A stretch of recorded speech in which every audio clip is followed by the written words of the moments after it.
ఎన్టీఆర్‌కి 4 నెలలు టైమిస్తే సీఎం అయ్యి చూపిస్తారంటూ చెప్తోంది లక్ష్మీ పార్వతి.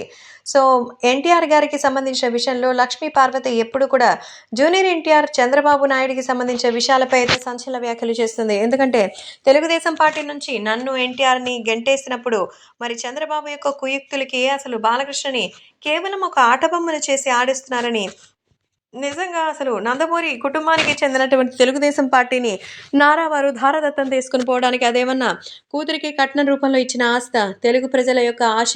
అలాంటి ఆశను నింపేటువంటి ఆశీర్వాదం రామారావు గారు ఎప్పుడో ఎన్టీఆర్‌కి ఇచ్చారని, అందుకే ఎన్టీఆర్ ఖచ్చితంగా రాజకీయాల్లో కాన్సంట్రేట్ చేస్తే ఎన్టీఆర్‌ని మించిపోతారని ఆయన గుణగణాలు, ఆయన ఆశీర్వాదం ఎప్పటికీ ఎన్టీఆర్‌కి ఉంటాయి అంటోంది లక్ష్మీ పార్వతి.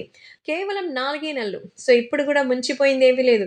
ఆయన రాజకీయంలోకొస్తున్నారు. సీఎం అభ్యర్థిగా నిలబడుతున్నారని మరి మనకు ప్రకటించినటువంటి ఆ కొద్ది రోజుల పాటు మనకు పర్మిషన్ ఇస్తే చాలు. ఆయన సీఎం అయి చూపిస్తారు.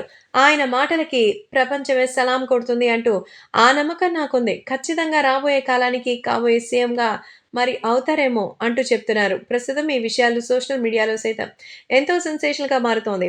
సో, జూనియర్ ఎన్టీఆర్ గురించి ఈ రకంగా మన లక్ష్మీ పార్వతి చెప్పడం చూస్తే అభిమానులకి గూస్ బంప్సే. కుటుంబ సభ్యులు కూడా ఇలా మాట్లాడలేదు. లక్ష్మీ పార్వతి గారికి ఎన్టీఆర్ మీద, ఎన్టీఆర్ యొక్క వాక్చాతుర్యం మీద ఇంత నమ్మకమా అంటూ అందరూ కూడా ఎంతో చక్కగా జాగ్రత్తగా తీసుకొని వెళ్తున్నారు. అంతే, ఆ రేంజ్ అంటే అసలు మామూలుగా ఉండదు. ఎన్టీఆర్ రాజకీయంగా విజయం సాధించి ఈరోజు ఆయన పరువు మర్యాదలు అందరూ కాపాడుతున్నారంటే నిజంగా గ్రేట్ అంటూ చెప్పాల్సిందే.